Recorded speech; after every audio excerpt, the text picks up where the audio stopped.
जय श्री राम। पिछली वीडियो में मैंने आपको महाबंध तक बता दिया था। अभी मैं आपको महाभेद के बारे में बताऊंगा। अभी तो सिर्फ मैं आपको ये बता रहा हूँ कि हठ योग में किन किन क्रियाओं का और आसनों का बंध का इस्तेमाल किया जाता है और उनकी एक छोटी छोटी परिभाषा दे रहा हूँ। आगे विस्तार है। तो महाबंध तक मैंने आपको बता दिया था। अब मैं आपको महाभेद के बारे में बता रहा हूँ। महाभेद का अर्थ क्या होता है वह सुनो।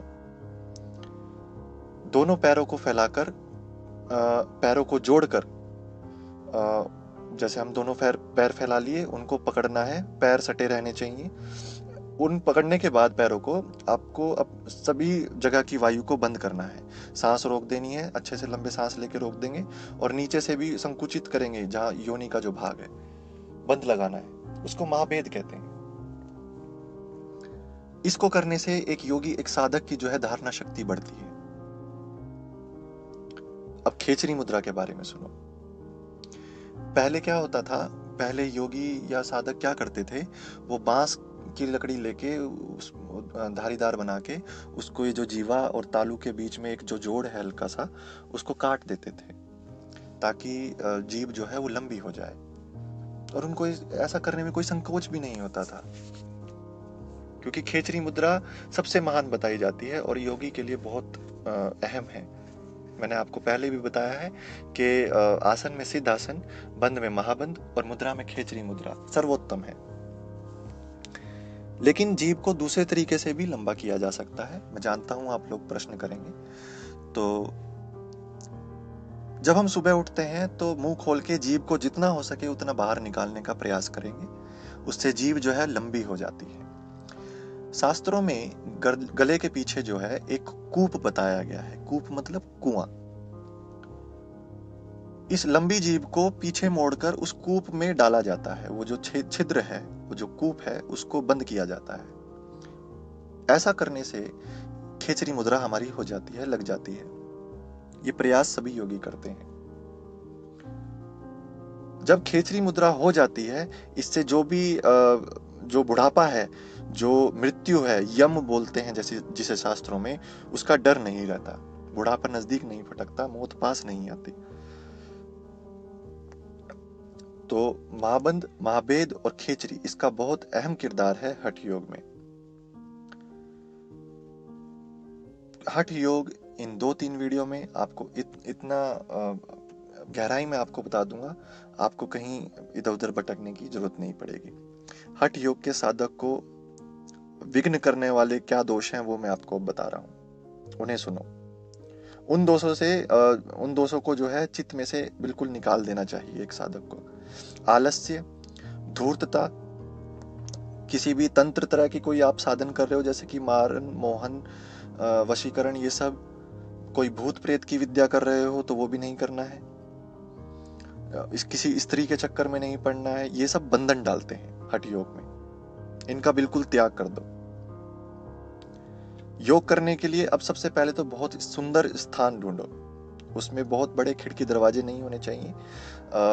गुफा की तरह हो कोई ऐसा स्थान तो बहुत सुंदर है। हठ योग में ऐसे स्थान को सबसे उत्तम बताया गया है। उस स्थान में शरीर को सताने वाले मच्छर, मक्खी, ऐसे जीव जंतु नहीं होने चाहिए। स्वच्छ हो, कोई परेशान करने वाली दिक्कत ना हो उसमें, ऐसी जगह पे, ऐसे स्थानों में। ऐसे स्थान को सबसे पहले जब आप इस्तेमाल करेंगे तो आपको धूप आदि, गूगल की धूप हो या लोबान की धूप हो, उसको जला के उसको स्वच्छ करें पहले। फिर कोई समतल भूमि के ऊपर कोई आसन बिछाकर उस पर, वैसे तो शास्त्रों में मृगचर्म बताया गया है, लेकिन मैंने आपको बताया था कि कंबल जो है वो यूनिवर्सल आसन है। आप कंबल बिछा सकते हैं, ठीक है, क्योंकि आजकल अब हिरण की तो चर्बी नहीं मिलेगी। तो पहले के ही साधक क्या करते थे, वो मृगचर्म को रखते थे। अब कंबल के ऊपर आपने कंबल बिछा लिया, उसमें पद्मासन लगाकर एकदम दृढ़ होकर एक संकल्प, एक व्रत के साथ बैठे।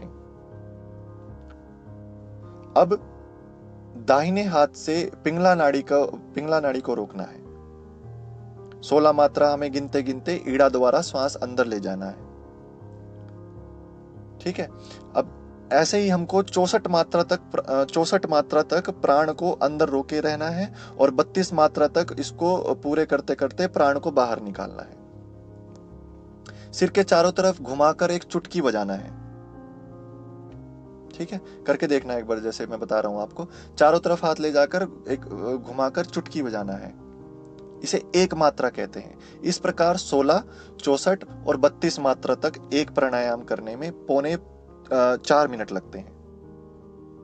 ये आरंभ में जो है सदता नहीं है, आसान नहीं है, इतनी आसानी से नहीं सदेगा। इसलिए इसके आधे समय का जो है प्राणायाम जो है हम कर सकते हैं। उम्मीद करता है आपको समझ में आ रहा है मैं क्या कह रहा हूँ। बहुत गहराई है इन चीजों में। इस प्रकार प्रातः, दोपहर और शाम को या अर्धरात्रि में भी मैंने बताया था, वो भी बहुत उत्तम समय है। धीरे धीरे बढ़ाकर प्रत्येक समय 80 प्राणायाम हमको करने चाहिए। ये मैंने शरीर की वीडियो जो बनाई थी, 2 वीडियो, उसमें मैं आपको सारा कुछ पहले ही बता चुका हूँ। जिन्होंने नहीं देखी आप वो देख सकते हैं। ठीक है, 4 समय मैंने बताए थे आपको।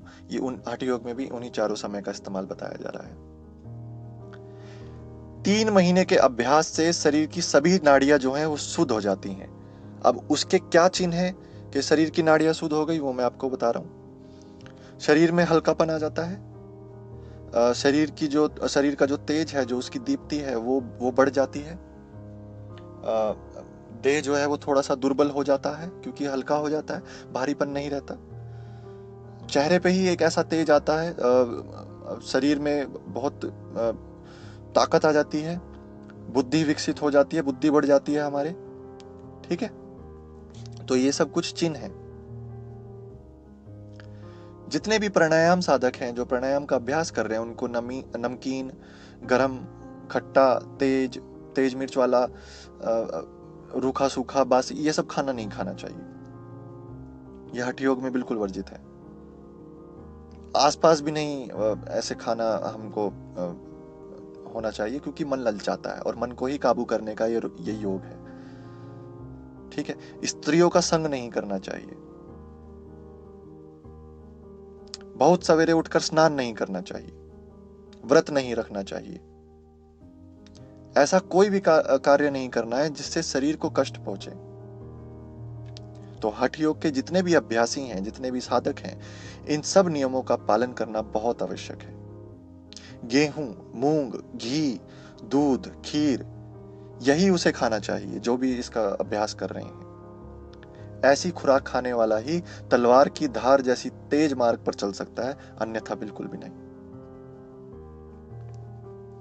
इस समय, ये जो 3 महीने का समय है, इस समय जो साधक अपना जो सामर्थ्य दिखाता है, जो सभी चीजों का त्याग करके अपना दृढ़ संकल्प दिखाता है, वो सिद्धि पाता है। और जो नहीं दिखाता है वो गिर जाता है। उसको अगर कोई सिद्धियां मिली भी होती हैं पहले की, तो वो भी उससे छिन जाती हैं, नष्ट हो जाती हैं, खो जाती हैं। सिद्धि की सामर्थ्य दिखाना योग में एक अपने आप में ही एक विघ्न रूप है। उससे व्यक्ति बच नहीं सकता। इसलिए गूंगे, बहरे, जैसा भी बनकर रहने की आपको जरूरत है, कृपया करके बन जाइए, प्लीज, इट्स अ रिक्वेस्ट। इससे विश्व जो है उसे सताएगा नहीं। विश्व के जितने भी कारण हैं वो सताएंगे नहीं। कुछ प्राप्त करने के लिए कुछ तो खोना पड़ेगा। तो ये बहुत जरूरी चीजें हैं। आगे आपको बताऊंगा कि अभ्यास करते करते किस तरीके से सुषुम्ना नाड़ी चलने लगेगी, तब तत्व में जो है एक लय कैसे आएगी, ये सब अगले वीडियो में मैं आपको बताऊंगा। तो वीडियो को देखें और बताएं कि आपको और क्या साधना आपको चाहिए, कौन से आपको क्रिया है जो वो जाननी है। कमेंट तो आप कर ही रहे हैं, बहुत अच्छा लग रहा है। पसंद भी आप लोग कर रहे हैं इस चैनल को। परिवार बहुत बढ़ गया है, बहुत अच्छा लग रहा है देख के। ठीक है, लेकिन हठ योग, फिर आगे क्रिया योग, कुंडलिनी के ऊपर वीडियो आ रही हैं, और साधनाएं तो अनगिनत हैं, हर तरह की साधनाएं हैं। रिकॉर्डिंग का कुछ समय मेरे को अभी नहीं मिल रहा था, पीछे कुछ दिवाली का भी समय था, तो इस वजह से वीडियो डालने में थोड़ी सी मुझे देरी हो गई है, उसके लिए बहुत माफ़ी चाहता हूँ। लेकिन हाँ, निराश नहीं करूँगा। साधना की बहुत सारी वीडियो हम रिकॉर्ड कर चुके हैं वैसे तो। अब तो धीरे धीरे मेरे ख्याल से शायद अगले दिसंबर के आखिर तक 12 से 15 वीडियो आ जाएंगी, जिसमें काफ़ी कुछ आपको प्राप्त हो जाएगा। हठ योग खत्म हो जाएगा, क्रिया योग खत्म हो जाएगी, कुंडलिनी के आगे वीडियोस आएंगी, जिससे आपको काफ़ी कुछ गहराई में पता चलेगा, और साधना की काफ़ी वीडियोस आएंगी। तब तक के लिए जय श्री राम।